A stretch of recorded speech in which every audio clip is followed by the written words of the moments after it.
दोस्तों, हम आज आप सभी को एक कहानी सुनाने जा रहे हैं। कहानी इस तरह से, आइए जानते हैं। एक बार की बात होती है, एक जंगल में एक गधा और एक चीता रहता है। एक बार उन दोनों में आपस में झगड़ा हो जाता है। गधा कहता है कि घास नीली होती है और चीता कहता है कि घास हरी होती है। उन दोनों के बीच ये बहस काफी देर तक चलती है। फिर इन दोनों ने फैसला किया कि घास नीली होती है या हरी होती है। इसका फैसला जंगल का राजा शेर करेगा। फिर वो दोनों जंगल के राजा शेर के पास जाते हैं। राजा शेर के पास काफी सारे सवार बैठा करते थे और सारे जंगल के जानवर वहां उपस्थित हुआ करते थे। जब गधे और चीते का केस राजा के पास आया तो शेर ने पूछा, बताओ क्या परेशानी है? तो चीता कहता है, राजा साहब ये देखो, ये गधा पागल हो गया है। ये कह रहा है कि घास नीली होती है, जबकि हम सब जानते हैं कि घास तो हरी होती है। तो आइए जानते हैं राजा जी का फैसला क्या होता है।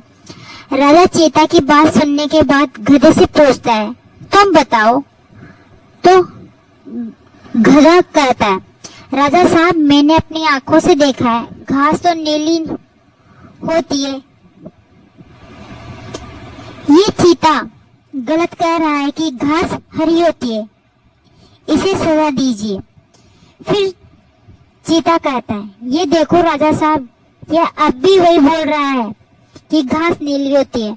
अब आप ही फैसला कीजिए कौन सही है और कौन गलत है। तो राजा साहब चीते को 6 महीने की सजा सुनाते हैं और सभा खत्म करते हैं। फिर उसके बाद गधा हंसते हंसते अपने रास्ते निकल जाता है। जब चीते को ले जाया जा रहा था तब चीता, राजा साहब घास तो हरी होती है। शेर बिल्कुल सही, घास तो हरी होती है। चीता, तो फिर आपने मुझे सजा क्यों दी? शेर कहते हैं, तुम्हें सजा इस बात की नहीं मिली है कि घास नीली होती है या हरी। तुम्हें सजा इस बात की मिली है कि तुम्हारे जैसा बुद्धिमान जानवर भी एक गधे से बहस करके अपना कीमती समय खराब करता है।